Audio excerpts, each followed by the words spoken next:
Je suis sur le point de vous révéler un secret, un ingrédient qui manque dans la plupart des formules de réussite actuelles. C'est pourquoi elles ne fonctionnent pas. Sans cet ingrédient magique, vos rêves et vos objectifs tombent à plat, quels qu'ils soient ou depuis combien de temps vous les avez. Mais avec cet ingrédient magique, vous pouvez accomplir tout ce que vous voulez, et cela s'appelle l'autodiscipline. Il existe plusieurs disciplines que vous devez développer si vous voulez atteindre votre plein potentiel. La première de toutes les disciplines est celle de la pensée claire par opposition à la pensée floue. Vous savez, vous m'avez parfois entendu demander « Quel est le travail le mieux payé en Amérique? Quel est le travail le plus important dans un emploi ou une entreprise ?» Et la réponse est la pensée. La qualité de votre pensée détermine la qualité de vos décisions et de vos choix. Vos décisions et vos choix déterminent les actions que vous entreprenez. Les actions que vous entreprenez déterminent vos résultats. Vos résultats déterminent la qualité de votre vie et tout commence par votre façon de penser.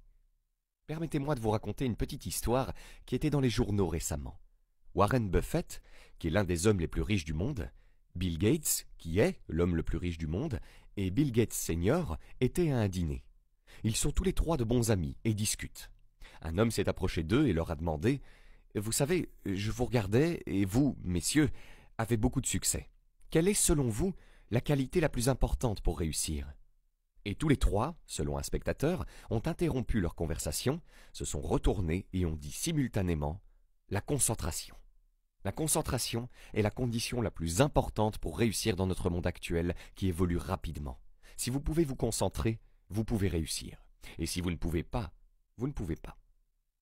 Je suis toujours étonné, lorsque je vais dans la rue ou que je prends l'avion ou la voiture, de voir que les gens semblent totalement immergés dans l'écoute des choses. Ils ont des appareils dans les oreilles et des trucs sur leur téléphone portable. Ils écoutent de la musique dans leur voiture et ils regardent la télévision. Ils ne peuvent tout simplement pas s'empêcher de bombarder leur esprit d'entrées sensorielles. Et bien sûr, lorsque vous faites cela, il vous est impossible de bien penser. Pour bien penser, vous devez pratiquer quelques techniques.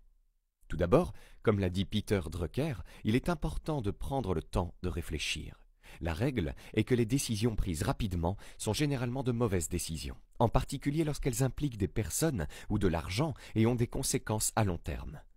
Si vous devez prendre une décision importante, il est donc crucial de prendre le temps de la réfléchir soigneusement. Vous devez considérer toutes les perspectives possibles et réfléchir à la décision comme si elle était une pièce de porcelaine délicate. Plus vous réfléchissez, meilleure sera la qualité de la décision que vous prendrez. Combien de fois avez-vous pensé « si j'avais réfléchi un peu plus, je ne l'aurais pas fait » ou « si j'avais réfléchi un peu mieux ou pris le temps de réfléchir ». Les personnes qui ont de l'expérience savent que prendre le temps de réfléchir est essentiel pour prendre des décisions importantes. L'une des meilleures façons de développer la discipline de la pensée claire est de vous asseoir seul pendant 30 à 60 minutes lorsque vous avez un problème important ou une question à résoudre. Dans la solitude, vous commencez à vous calmer et à vous détendre, ce qui vous permet de clarifier votre esprit. C'est comme un seau d'eau limoneuse que l'on laisse reposer. L'eau devient alors claire. De même, en vous calmant et en laissant votre esprit se reposer, vous pouvez accéder à des idées et des solutions créatives. Concentrez-vous sur votre respiration, détendez-vous et laissez les idées venir à vous. C'est une expérience merveilleuse qui peut vous aider à trouver des solutions à des problèmes et des objectifs importants. Maintenant, voici une autre façon de mieux réfléchir. Prenez une feuille de papier et suivez cette règle. Réfléchissez sur papier. Notez chaque détail, comment les choses se sont passées, ce qui se passe actuellement, les problèmes, les préoccupations, le coût, les personnes impliquées. Notez tout, encore et encore. La chose la plus étonnante qui se produit alors est que la bonne décision vous saute aux yeux. Tout devient clair, mais vous n'auriez pas trouvé cette solution super consciente si vous n'aviez pas pris le temps de réfléchir sur papier. Aristote a dit un jour que la sagesse, qui est le plus grand de tous les désirs humains, est la capacité de prendre de bonnes décisions. Cela demande une combinaison d'expérience et de réflexion. L'expérience plus la réflexion. En d'autres termes, vous vivez une expérience, puis vous réfléchissez à cette expérience et à ce qu'elle signifie pour vous. Comment puis-je l'utiliser? Que puis-je apprendre d'elle? Réfléchissez à vos expériences. La meilleure façon de le faire est de prendre une marche. Allez vous promener pendant 30 à 60 minutes sans écouter de musique ou autre chose. Marchez simplement. Pendant que vous parlez et réfléchissez à quelque chose qui se passe au travail ou à la maison, vous serez étonné de la qualité des idées qui vous viendront à l'esprit. Une bonne façon de mieux réfléchir est de se demander, surtout si vous êtes frustré ou si vous rencontrez des difficultés, quelles sont mes hypothèses? Qu'est-ce que je suppose de la situation qui pourrait être incorrecte? Et si mes hypothèses de base sur cette relation, ce travail, ce produit ou service, ou cet investissement, étaient fausses, que ferais-je alors? Et voici la clé d'une bonne réflexion. Être ouvert à faire quelque chose de complètement différent. Soyez ouvert à la possibilité d'admettre que vous pourriez avoir tort et de faire quelque chose de complètement différent. Cela permet d'ouvrir votre esprit et votre perspective pour que vous puissiez voir toutes sortes de possibilités que vous n'aviez peut-être pas vues auparavant. Donc, la première discipline pour bien réfléchir est de penser clairement. C'est la discipline pratiquée par les personnes les plus prospères, les plus heureuses et les plus riches de notre société. La deuxième grande discipline est celle de la fixation d'objectifs quotidiens. Mettez vos objectifs par écrit. Tous les objectifs doivent être écrits, d'ailleurs. Si vous ne les écrivez pas, ce ne sont pas des objectifs, ce sont simplement des souhaits. Et comme on dit, un souhait est simplement un objectif sans énergie.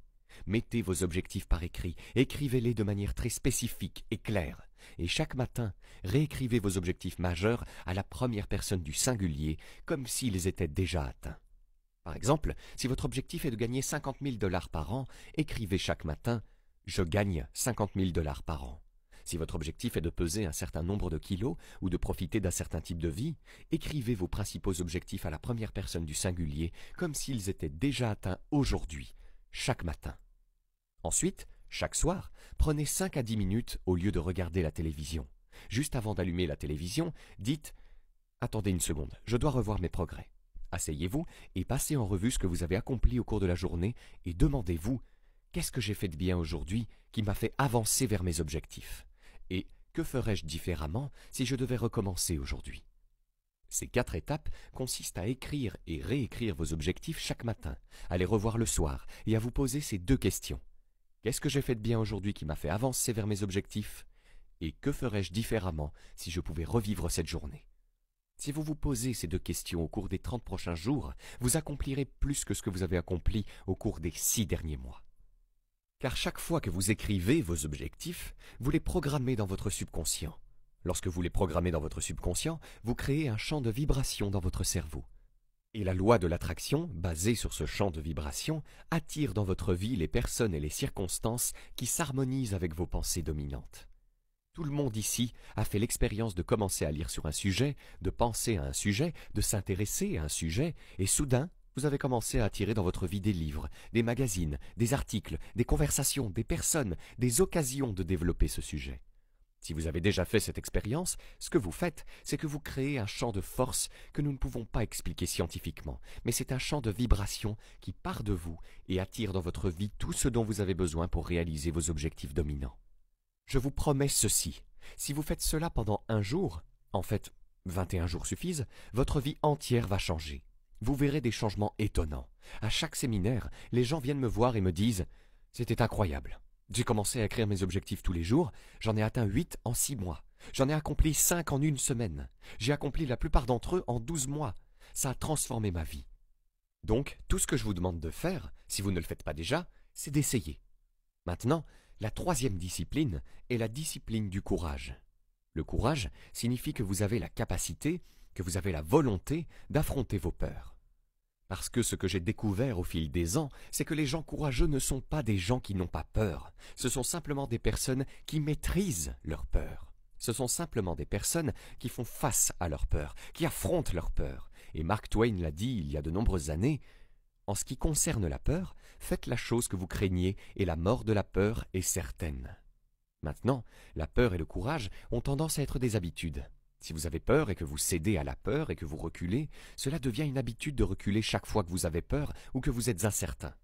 Si vous avez peur et que vous vous forcez à affronter la peur, cela devient une habitude d'affronter la peur chaque fois que vous trouvez quelque chose qui vous effraie. Vous constaterez que la plupart des peurs disparaissent lorsque vous les affrontez. La plupart des peurs, les peurs de l'échec, les peurs du rejet, les peurs de la perte, les peurs de la douleur, les peurs de la limitation, les peurs de la perte d'une relation, sont révélées pour aider.